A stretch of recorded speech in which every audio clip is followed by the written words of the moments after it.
Austraeoh by Imploding Colon, read by Deathlight, Chapter 93, Peaks. It may not have been heaven, but as far as Rainbow Dash's stomach was concerned, it was the next best thing. She crawled through the shrubbery, munching flower after flower. Her insides blessed her with sumptuous gurgles as she ingested petal after petal of floral goodness. She bore her nose through the colorful array, snatching lavender bud after lavender bud. Half of them went into her mouth, the others she collected in the thick of her saddlebag. She knew she had a cold, perilous, and potentially long flight ahead. She wasn't about to risk starvation while scaling the mountains ahead. The day was beginning to wane, and Rainbow was already planning to spend the night and wait until morning to begin her trek. With a tall and noble land formation ahead of her, it was absolutely prudent that she began her flight in the daytime when she could see what was below her. So she rummaged through the shrubbery and picked up plants that were dying or halfway dead.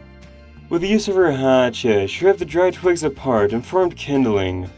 She prepared a campfire for the night, but made sure to pack in more twigs and sticks of wood for the mountainous journey. Night fell, the fire was warm. She sat in peace, half covered by a blanket, surrounded by soft grass and flowers. The stars painted a mute canvas over her head, but for some reason, staring at them didn't fill her heart with lonesomeness that evening. She rolled over to her back, exhaling. She saw her breath spreading vapors in the amber firelight. The cosmos dipped in and out of the mist, and her eyes bounced about and did loop-de-loops between the stars, imagining that she was a lone speck of a Pegasus outracing a bumbling group of ill-minded shadow bolts. For the next hour or so, she kept her body as still as possible and squinted at the starlight, attempting to spot where and what direction the constellations moved. She briefly wondered the entire universe was still, including the Earth, and she was the only thing that moved. She didn't understand where she was going with that thought. She fell into slumber with a smile. The next morning was a foggy affair. She poured sand in the fire, stretched her limbs, took a breakfast bite of flowers, and took off. The saddlebags weighed 3 times as much, but after a brief strain, she hardly minded. It was an invigorating challenge, and she tore her way skyward against the wind. It took a solid hour of flight before she reached the rising slope of the first mountain range. In her feeble mind, she imagined that she had made camp at the very western edge of the landscape, but she realized that she was wrong.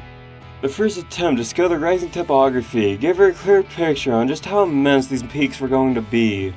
They dwarfed the elevated landscape of western Wintergate by a long shot.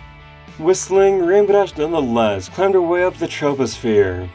The air grew thin, and she was being stabbed from all sides by a persistent, knifing chill. It made her heart beat faster, and she felt slightly nostalgic for Cloudsdale. It was the second thing in the last 24 hours that made her smile. In a way, she was somehow proud of herself. It gave her a boost of strength as she skimmed over the top of the first summit, and came to a high coast above the first row of mountains. From there, she could see the entire eastern horizon, but the very same horizon was blocked. There were innumerable mountains blocking her sight, all of them taller and more daunting than what she had just been scaling. The elevated tips shone with bright sheets of snow and frost. It looked like she was about to glide over a gigantic field of ivory bones, deposited by some ancient gods. Rainbow Dash blinked, she raised her goggles with a smirk. For the next 4 hours, she challenged the biting cold head-on, not even doubting who would win.